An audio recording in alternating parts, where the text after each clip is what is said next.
Bonjour, mes chers. Aujourd'hui, je vais vous révéler un secret qui transformera votre jardin en un véritable conte de fées.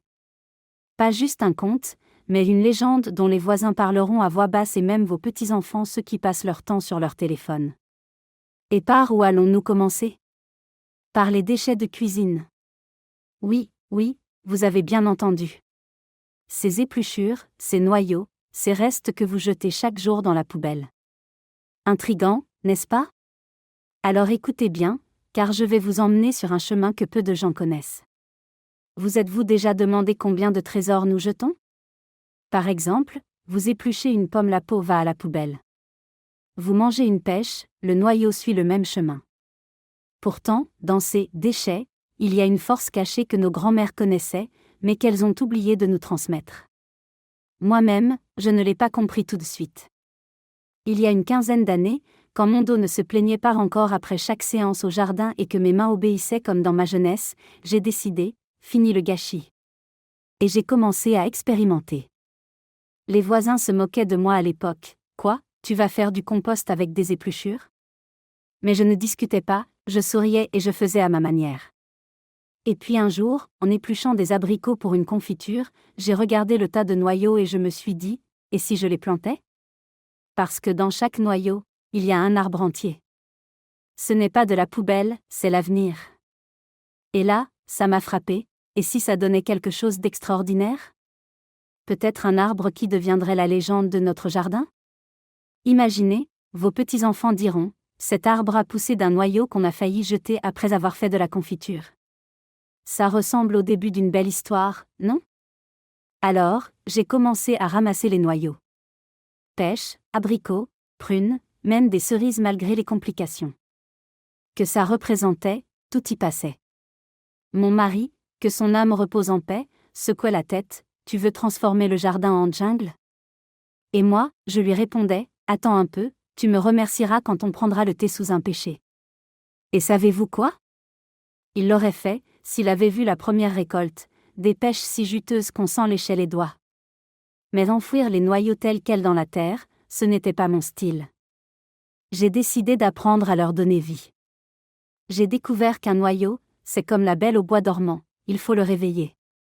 D'abord, je les lavais pour éviter que la chair ne pourrisse, puis je les faisais sécher sur le rebord de la fenêtre comme les graines de tournesol qu'on grignotait gamin sur le banc chez grand-mère, vous vous souvenez de ces moments?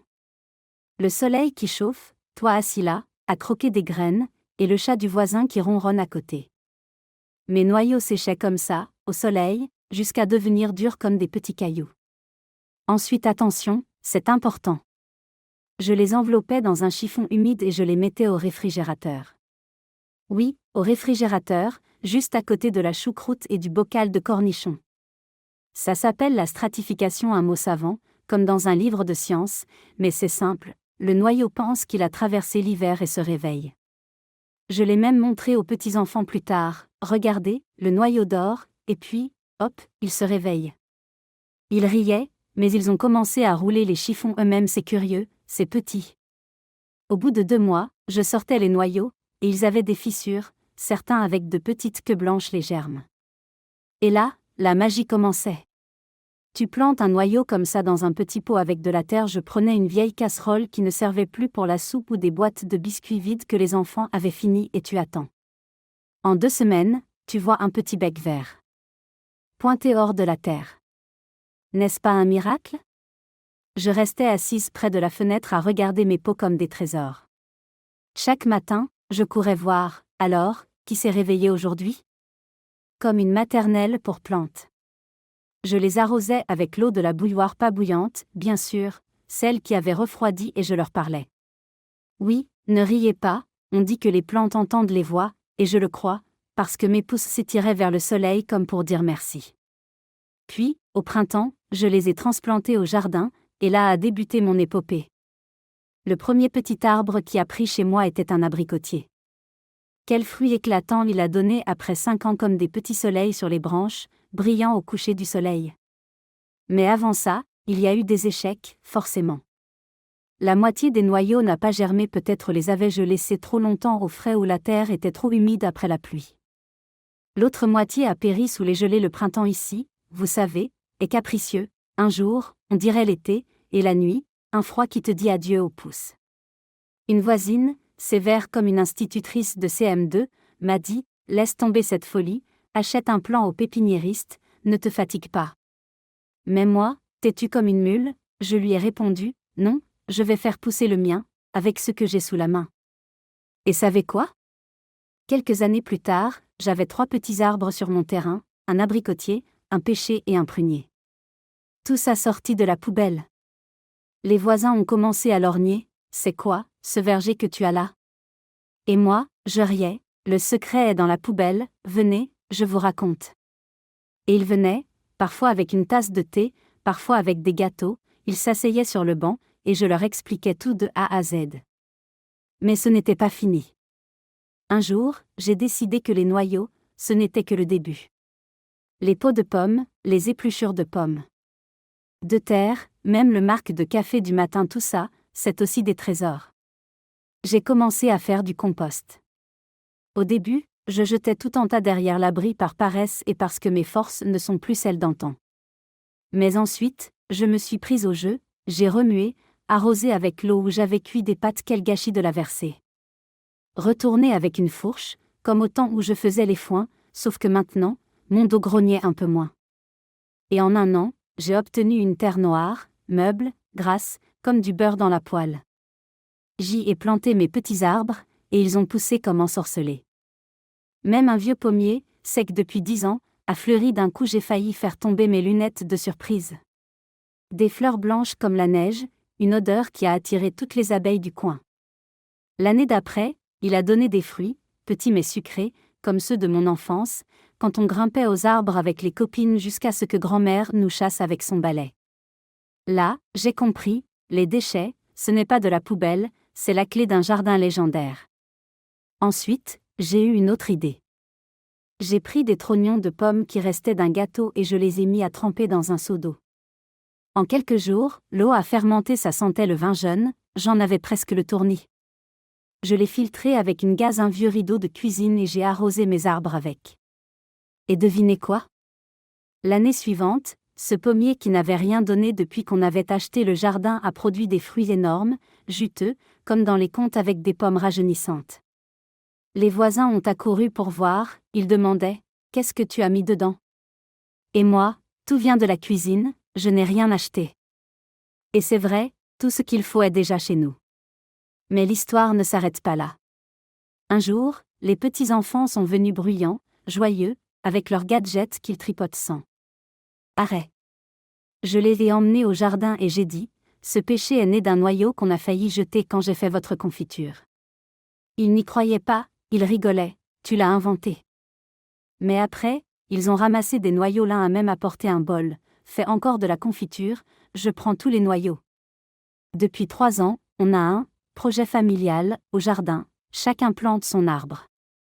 L'un a emporté un pot chez lui, l'a mis sur le balcon, il dit « Je vais faire un verger en ville. » Ça m'a fait rire, mais je ne l'ai pas découragé qu'il essaie, on verra bien. Maintenant, les voisins ne se moquent plus, ils demandent des conseils. Ils viennent parfois avec des carnets, « Raconte-nous comment tu fais. » Et moi, commencez par la cuisine, vos trésors sont là. Ce ne sont pas que des mots. On pense toujours que le jardin, c'est du travail dur, une bêche et de la sueur, le dos plié en deux.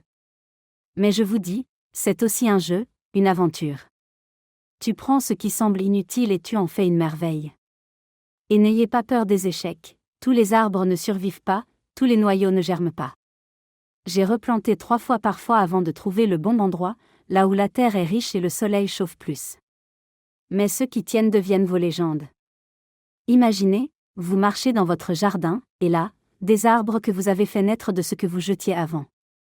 Des abricots qui sentent le soleil, des prunes qui éclatent de jus, des pommes comme dans un magazine. Chaque fruit, c'est une victoire. Mais il y a encore plus. Un jour, j'ai voulu essayer avec des noyaux de cerises. Petits, durs, pas facile de les réveiller. Je les ai mis dans de l'eau chaude d'abord, on dit que ça ramollit la coquille pour laisser sortir le germe. Puis dans un chiffon et au frigo, au moins 3 mois. Et devinez ? La moitié a germé. Je les ai plantés dans un vieux seau qui traînait au grenier, et l'été venu, j'avais des arbustes de 10 centimètres, solides comme des petits soldats. Ils ne donnent pas encore de fruits, il faut 5 ou 6 ans, mais je suis patiente. Mon rêve, c'est une allée de cerisiers le long de la clôture. Vous imaginez comme ce sera beau quand ils fleuriront? Au printemps, des nuages blancs de fleurs, en été, des baies rouges comme des perles. Les voisins sont déjà jaloux d'avance, ils disent « Invite-nous avec de la confiture après ». Et moi, je ris « Plantez vous-même, je vous donne des noyaux ».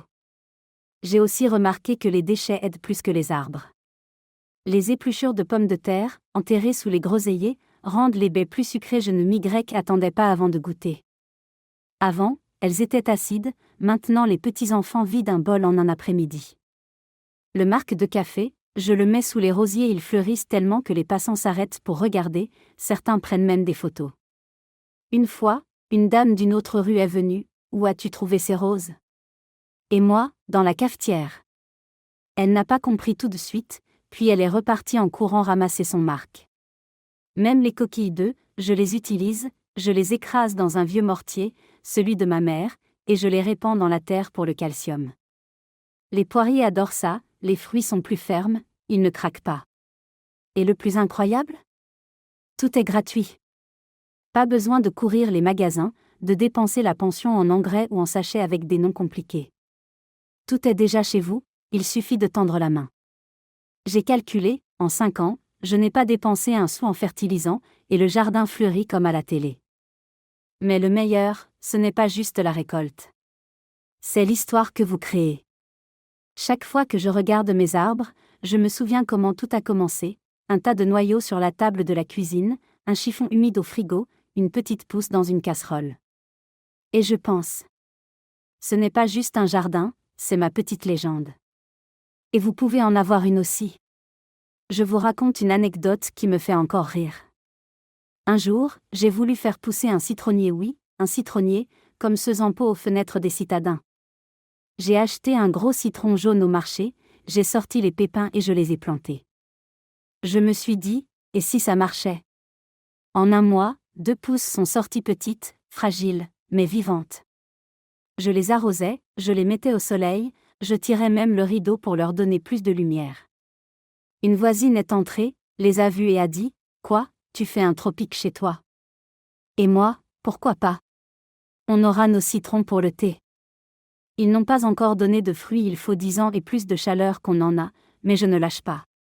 Mon citronnier pousse sur le rebord, il fait déjà un demi-mètre, et je lui parle comme à un petit enfant. Peut-être que je ne verrai pas les fruits, mais je le laisserai aux petits-enfants, qu'ils disent « Mamie a fait pousser un citronnier d'un pépin ». J'ai aussi vu que les déchets ne servent pas qu'à la terre. Les restes de thé, ce qui reste dans la tasse, je les mets dans un arrosoir avec de l'eau et j'arrose les fleurs. Mon géranium a fleuri au point que le pot a failli éclater. Et les pelures d'oignons, celles qu'on jette en épluchant, je les fais bouillir dans une casserole, je laisse refroidir et je vaporise les feuilles des pommiers. Les nuisibles qui les grignotaient ont disparu, ils n'aiment pas l'odeur, apparemment. Tout ça venait de ce que je jetais sans réfléchir avant.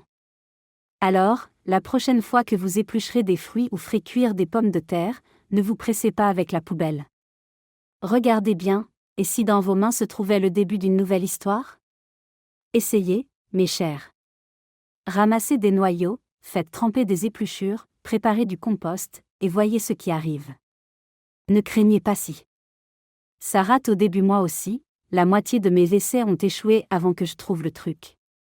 Peut-être que dans quelques années, vous aurez votre arbre de compte, voire un jardin entier. Et n'oubliez pas d'en parler aux amis. J'ai appelé une vieille amie récemment, « Tu as déjà essayé de planter des noyaux ?» Elle m'a dit, « Je les ai jetés toute ma vie. » Le lendemain, elle m'a rappelé, « Écoute, j'ai 3 pots sur le rebord, j'attends les pousses. » Voilà comment la magie commence, avec un petit noyau. Et qui sait, peut-être que dans quelques années, on se réunira tous au jardin pour prendre le thé sous des arbres nés de ce qu'on a failli jeter. Les petits-enfants courront autour en demandant « C'est toi qui l'as planté ? D'où ça vient ?» Et on leur racontera comment on a fait des légendes avec les déchets de cuisine. N'est-ce pas merveilleux ? Alors, prenez vos restes, mes chers, et mettez-vous à créer. Ça marchera, j'ai foi en vous.